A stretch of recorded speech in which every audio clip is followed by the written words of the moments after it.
Written for Zine Quest 2 by Shane Walsh, creator of Woodfall, a mini hexcrawl setting, Willow delivers Grim in spades, providing an easy-to-run setting that can be dropped into or used to kick off any OSR campaign.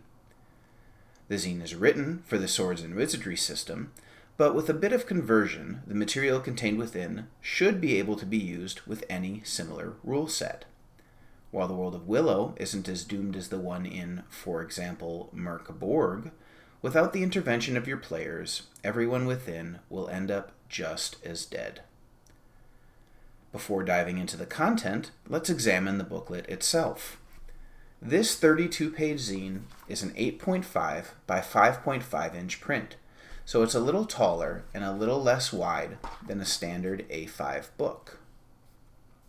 The printing, done by Mixam, has a light cardstock cover with a matte finish that does unfortunately pick up fingerprints. The interior is printed on glossy, high-quality paper. The overall construction and build caliber is good. The text doesn't smear, and the printing will hold up to some wear and tear. The zine has a nice feel in one's hand. The cover of the zine does pop upwards, which makes it impossible to have it lie closed on your table without it encroaching upon the space above it. Therefore, the booklet should reside in either a bookshelf or in a stack of books when not in use. While this isn't ideal, it does have the effect of allowing the booklet to lie open in your hand or on the table while you read it. Aside from the front cover, every square inch of Willow is packed with content, so you're getting a good value for your Canadian 14 shipped for a print copy, or Canadian 7 for a PDF version. The setting is fantastic and wildly imaginative. It's reminiscent of something evil and wild, hidden, lurking deep within the forest. A small town sits in the middle of it all on a lake, slowly being corrupted by the outside influence pressing inward. Appropriate artwork is included in all but one spread, which helps build the setting and pull the reader into the world of Willow. The standard drawing is the interior of the Wizard Tower, which is extremely detailed and intricate.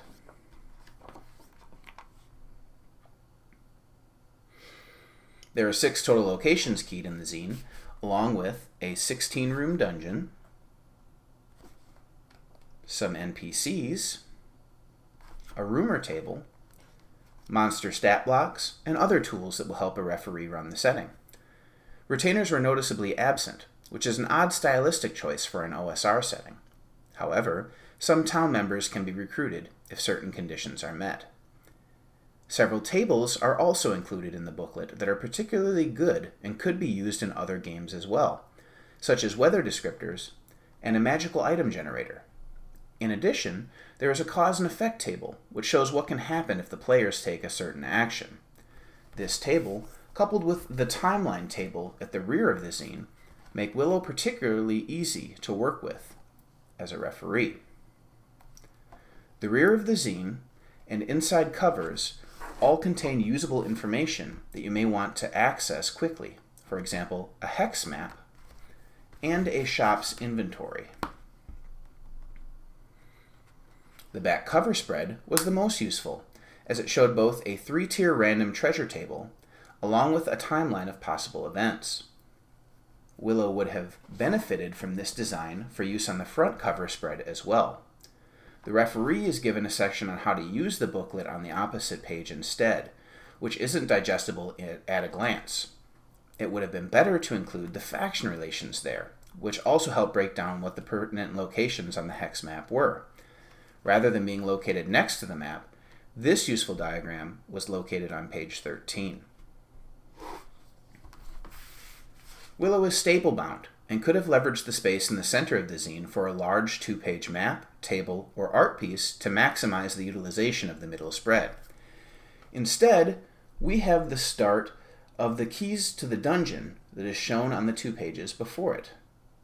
Not ideal, but not necessarily the worst usage of the space either, as the zine automatically falls all open to the dungeon's room descriptions. There are a few other usability issues with Willow.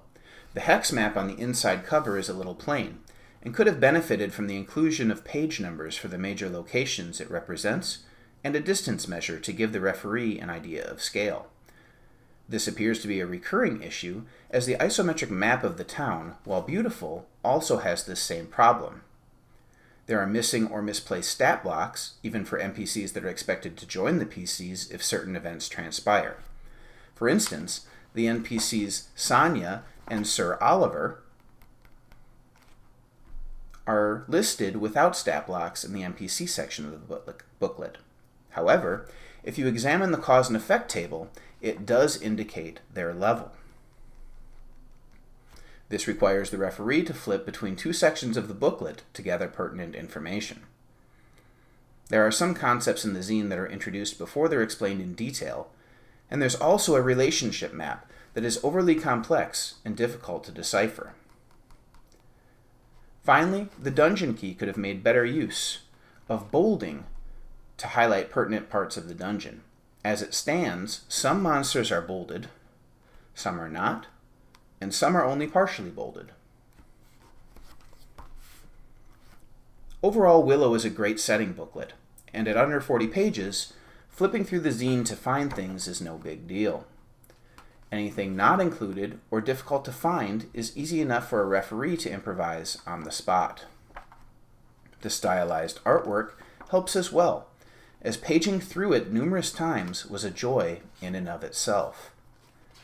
While there were a few typos and grammatical errors, and a few usability improvements that would benefit this zine, Willow is a worthy addition to any OSR fan's collection, especially if they enjoy grim settings.